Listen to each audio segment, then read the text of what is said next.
Magandang umaga po at welcome po sa ating programa, My Morning Manna with Pastor OG. Ang awitin po na inyong narinig ay Come See Me by Jeff and Sherry Easter sa kanilang album Life is Great and Getting Better. Kumusta na po ang ating umaga sa umagang ito? Sana po ay nakapagkape na kayo. So wala pong pagtatagal ay buksan po natin ang ating mga Biblia sa aklat po ng Marcos, Kapitulo 12, versikulo 13 hanggang 17, then talon tayo sa 41 hanggang 44. Ito po pagkasabi mga kapatid sa ating salin, aklat po ng Marcos, chapter 12, verse 13. Ilang Pariseo at ilang kampo ni Herodes ang pinapunta kay Jesus upang siluin siya ng kanyang pananalita. Lumapit sila sa kanya at ang sabi, Guro, nalalaman po naming kayo ay tapat at walang pinangingimian sapagkat pariho ang pagtingin ninyo sa lahat ng tao. At itinuro ninyo kung ano ang kalooban ng Diyos sa mga tao. Naaayon po ba sa kautusan ang pagbabayad ng buwis kay Cesar? Dapat ba kaming bumuwis o hindi? Ngunit batid ni Jesus na sila'y nagkukunyari. Kaya't sinabi niya sa kanila, bakit ba ibig ninyo akong siluin? Bigyan ninyo ako ng 1 denaryo. Titingnan ko. At kanilang binigyan siya. Kaninong larawan at pangalan ang nakaukit dito? Tanong ni Jesus. Sa Cesar po, tugon nila. Sinabi ni Jesus, ibigay ninyo sa Cesar ang sa Cesar at ang sa Diyos, at sila'y namangha sa Kanya. Talon tayo sa verse 41 po. Ito po ang pagkasabi. Umupo si Jesus sa tapat ng hulugan ng kaloob doon sa templo at pinagmasdan ang mga taong naghuhulog ng salapi. Maraming mayayamang naghulog ng malalaking halaga. Lumapit naman ang isang babaeng balo at naghulog ng 2 kusing na katumbas ng 1 pera. Tinawag ni Jesus ang kanyang mga alagad at kanyang sinabi ko sa inyo, ang dukhang balong iyon ay naghulog ng higit sa kanilang lahat, sapagkat ang iba'y nagkaloob ng bahagi lamang nang hindi na nila kailangan, ngunit ibinigay ng balong ito na dukhang-dukha ang buo niyang ikabubuhay. Atin pong nabasa ngayon ang 2 case, no? Unang case is pagbabayad ng tax, yung pangalawa naman ay giving. It can be found in 1 chapter in the book of Mark, no? This only tells us na maging si Jesus man ay tinitingnan talaga ang pagbabayad ng buwis. Kaya nga po madalas natin ina-advise, no?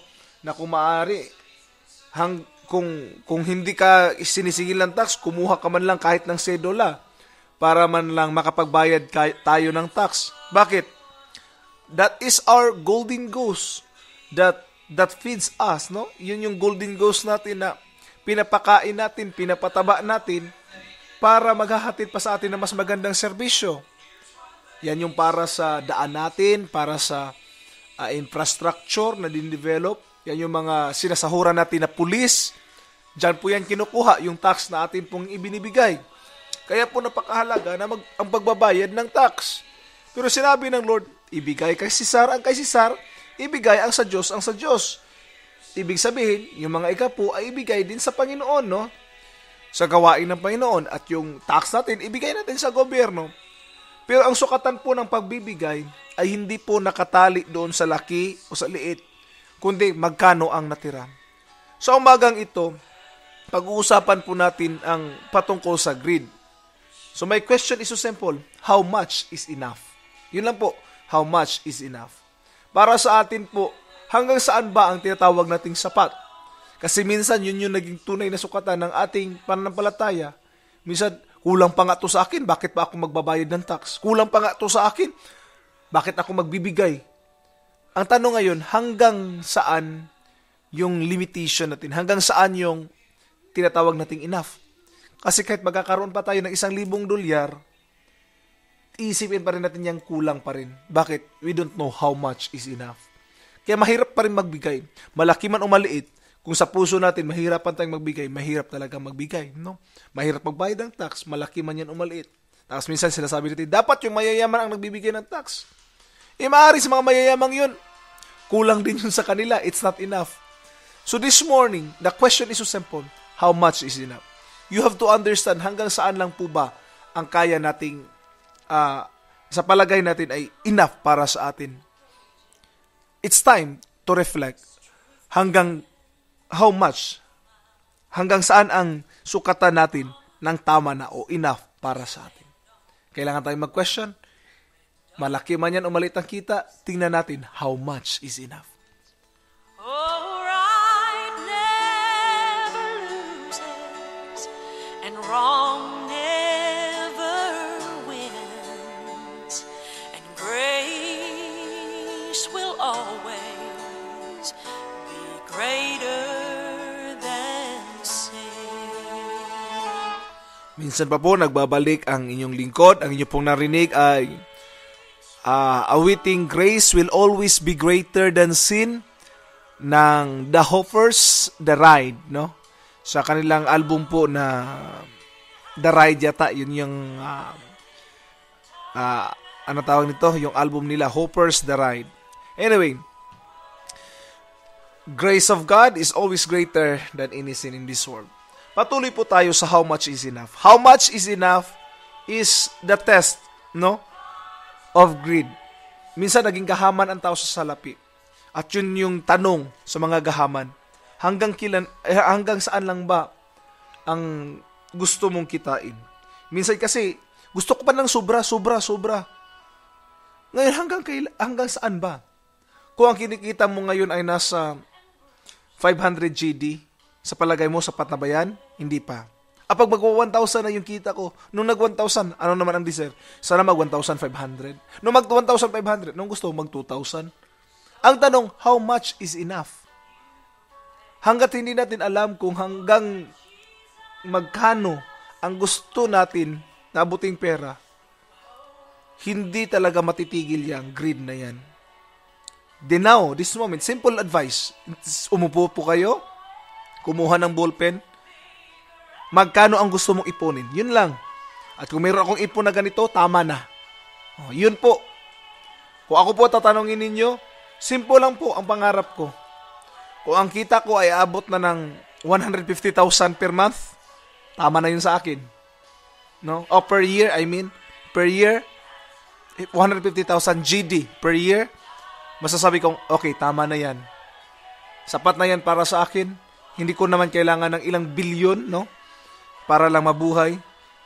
Marami na akong magagawa niyan. I can preach the gospel wherever I want. I can do the things that I love na wala na maghahassle sa akin. Another point is, paying tax is necessary if you profess Christianity. Minsan kasi nag-iisip tayo na hindi na tayo dapat magbabayad ng tax. Dapat isipin din natin. Kasi minsan, sabihin natin, kulang pa nga sa akin eh. How much is enough din po ang tanong, no? Kailan ka magsasabing kulang? At kailan ka magsasabing sapat na ang kinikita mo? Maliit man o malaki ang kita, dapat tayong magbayad ng tax. Another test of greed is giving, no? Giving is another test. Hanggang magkano ang kaya mong ibigay? Ilang porsyento ang kaya mong ibigay? Kaya nga po sa Biblia, ang advice sa atin is magbigay ng 10% ng ating kinikita. 10% of what we increase, no? Yun po yung sabi ng Malakay. At sabi ng ibang mga aklat, no, sa Biblia, 10%. Why? It's a test for us of our greed. Kung gaano tayo kagahaman sa salapi, tinatanong tayo, kaya mo bang ibigay yung 10% o hindi? Kung hindi mo kaya, ibig sabihin, there's a question with your attitude and probably you have agreed. Another point, be content by what you have and greatly will be entrusted to you. Kung mapagkatiwalaan po tayo sa maliliit, pagkakatiwalaan tayo sa malalaki, ang kailangan lang po natin gawin is be content of what the Lord has given to us. The question once again is, how much is enough? Magkano lang ba ang sapat para sa iyo? Nasasabihin mong, ito tama na to Lord. Pakikita lang ako ng ganito Lord. Hindi na ako hindi ko na iubos yung lakas ko sa anumang gawain. That is enough for me. And in that way, you become more productive, you will become more happy when you know how much is enough. That's the test of greed in our lives. God bless po. Pagpalain kayo ng ating Panginoon. For I know it's only through your love that who I am is hidden by your grace. Let my desires be